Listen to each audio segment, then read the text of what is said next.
లో ఉన్న మెంబర్సా? సో ఇది ఒకసారి మనం ఆలోచించాల్సిన విషయం. అంటే ఈఓ గారు తాను జాయిన్ అయినప్పుడు ఏం చెప్పాడు, ఈ రోజు చంద్రబాబు నాయుడు ప్రెషర్ పెట్టాక ఏం చెప్పాడు అనేది భక్తులందరూ కూడా గమనించాల్సిన విషయం.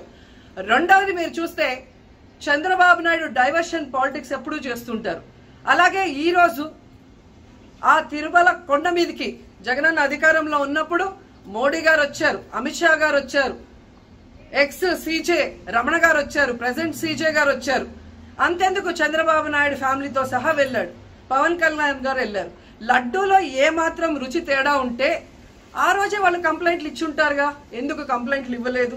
ఇప్పుడు ఆ 5 సంవత్సరాల్లో ఏదో జరిగిందని నింద వేయటానికి ఈ రోజు టీటీడీని ఎంచుకొని తిరుమల తిరుపతి దేవస్థాన ప్రతిష్టను దిగజార్చడం ఎంతవరకు కరెక్ట్ అని భక్తులందరూ కూడా ఒకసారి ఆలోచించాల్సిన అవసరం ఉంది. అండ్ మూడోది, ఈ రోజు ఎవరైతే బీజేపీ నాయకులు కూడా మాట్లాడుతున్నారో వాళ్ళని నేను అడుగుతున్నా, ఇదే టీటీడీ బోర్డులో మెంబర్లుగా బీజేపీకి సంబంధించిన వాళ్ళు ఉన్నారు. మరి ఆ రోజు తప్పు జరిగితే వీళ్ళందరూ ఎందుకు మోడీ గారికి అమిత్ షాకి ఇన్ఫార్మ్ చేయలేదు, ఎందుకు దీని మీద చర్యలు చేపట్టలేదు అనేది నేను అడుగుతున్నా. అలాగే ఈరోజు తెలుగుదేశం పార్టీ అధికార పార్టీలో ఉన్న వేమిరెడ్డి ప్రశాంతి గారు ఆ 5 సంవత్సరాల కాలంలో ఈ పర్చేసింగ్ కమిటీలో 5 సంవత్సరాలు ఉన్నారు. అలాగే ఇప్పుడు మంత్రిగా ఉన్న పార్థసారథి గారు కూడా పర్చేసింగ్ కమిటీలో ఉన్నారు. మరి వాళ్ళని విచారించండి, ఆ బోర్డు మెంబర్లందరినీ బయటకు వచ్చి మాట్లాడమని చెప్పండి, తప్పు జరిగిందా లేదా.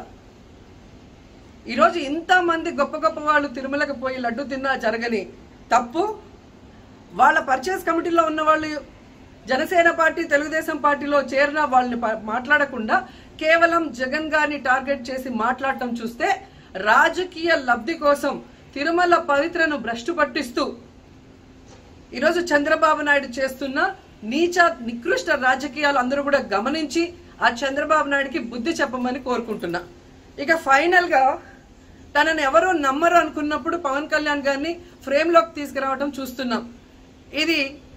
ఇది కూడా మనం అందరూ కూడా గమనించాలి. ఎందుకంటే ప్రాయశ్చిత్త దీక్ష చేస్తున్నానని పవన్ కళ్యాణ్ అంటున్నారు. ప్రాయశ్చిత్త దీక్ష ఎవరు చేస్తారు? తప్పు చేసిన వాళ్ళు చేస్తారు. అంటే చంద్రబాబు నాయుడు తప్పు చేశాడు, ఇది అబద్ధం, ఈ లడ్డూలో కల్తీ జరగలేదు, ఇది నాకెక్కడొచ్చి ఆ పాపం చుట్టుకుంటుందన్న భయంతో పవన్ కళ్యాణ్ ప్రాయశ్చిత్త దీక్ష చేస్తున్నారనేది ఈ రోజు మాకు అందరికీ అర్థమవుతున్న విషయం. ఎందుకంటే ఈ రాష్ట్రంలో తిరుమల కొండ మీద 1000 కాళ్ల మండపాన్ని కొట్టేసింది చంద్రబాబు నాయుడు, దుర్గా గుడిలో క్షుద్ర పూజలు చేయించింది చంద్రబాబు నాయుడు, విజయవాడలో 25కు పైగా పవిత్రమైన దేవాలయాల్ని కూర్చింది చంద్రబాబు నాయుడు, పూజల్లో బూట్లు వేసుకొని పూజలు చేస్తూ అన్ని తొక్కేసింది చంద్రబాబు నాయుడు గారు. ఇలాంటి చంద్రబాబు నాయుడు కోసం ఎన్ని ప్రాయశ్చిత్త దీక్షలు చేసినా ఆయనైతే దేవుడు క్షమించడు, అలాగే హిందువులు కూడా చంద్రబాబు నాయుడిని క్షమించరు. ఆ పాపం నుంచి తప్పించుకోవడానికి పవన్ కళ్యాణ్ చేస్తున్న ఈ 11 రోజుల ప్రాయశ్చిత్త దీక్ష పవన్ కళ్యాణ్కి మాత్రమే పనికొస్తుంది.